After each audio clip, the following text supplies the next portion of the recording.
Hello, everyone. My name is Nicole Randall, and I'm the small group ministry leader at RiverLake Church. And I wanted to talk to you guys a little bit about the story of the woman at the well when Jesus met her to talk to her about never thirsting again if he drank from the water he had. It's a very popular story. If you haven't heard that story, I encourage you to read it in John 4. I even picked a great location for us today. I have a beautiful pond behind us. But there's a very popular verse in that story that most people know. But here's the thing. I wanted to talk to you about the other verses in that story that have spoken to me. And that's a really cool thing because if you've grown up in church, so you've heard that story. And that happens a lot. You hear stories and you become familiar with them, or you go to church and you hear the pastor speak a lot and you become familiar with that. But sometimes something will jump out to you. Maybe something between the lines or something that you've heard before that you just hear it uniquely this time. That's the Holy Spirit, and that's what you need to pay attention to. That's what I want to talk to you today about, this story and how it spoke to me, even though I'd heard it so many times before. So here's the thing, guys.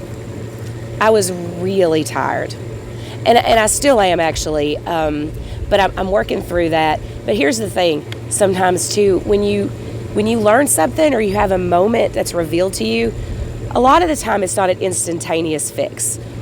A lot of the times you realize something that you need to work on, or you realize something you need to do, and it takes a minute to get that completed, right? So while I'm still working it through being tired, this is how the story happened, okay? So, I was really tired. And I don't mean the kind of tired where you need a rest, you need a nap, you need a break, I mean really tired. The kind of tired where like every second in your head or every thought in your head is just so full, you can't put anything else in it.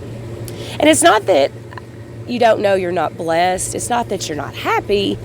It's just that you're exhausted. You're just tired from so much going on. So that's where I was in this place. And I decided what the word for that was peace. That I needed to find, that peace that I could get to. And I've learned that peace does not mean to be in a place where there's no noise or there's no trouble or there's no hard work. It means to be in the midst of that place and still have a calm in your heart. Okay, so I know that, but I was still struggling for that. And that's when my verse came to me.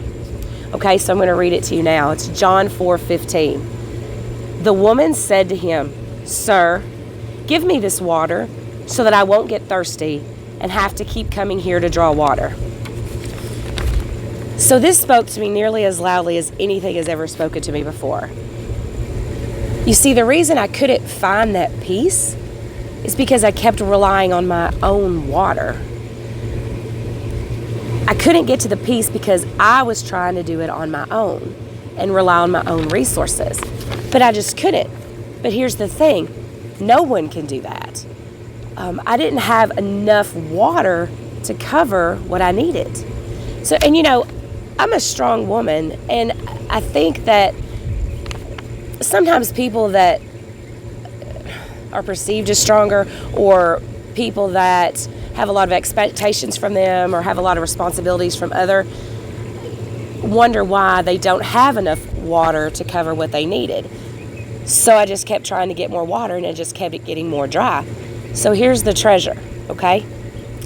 If you rely on God and His water, then you don't get thirsty, because it's His water and it's not my water. His strength will show through my weakness.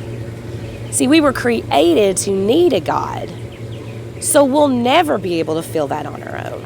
We can't do it. And He designed us that way. And sometimes that's a harder concept to grasp if you think you have enough water of your own, but you won't. And I promise, until you learn that there's no way that you can cover it yourself, you're going to be exhausted. If you go to God and give it to Him and just show Him that you can't do it, but you know He can, and ask Him to guide you. That's when you're going to find your peace. So my friends, go back, read John 4:15, rest in the fact that when you need water, you do not have to get it from your limited supply. Go to the Father, because He has enough water for all of us. Okay? And that's where you're going to find your peace. All right? Love you guys.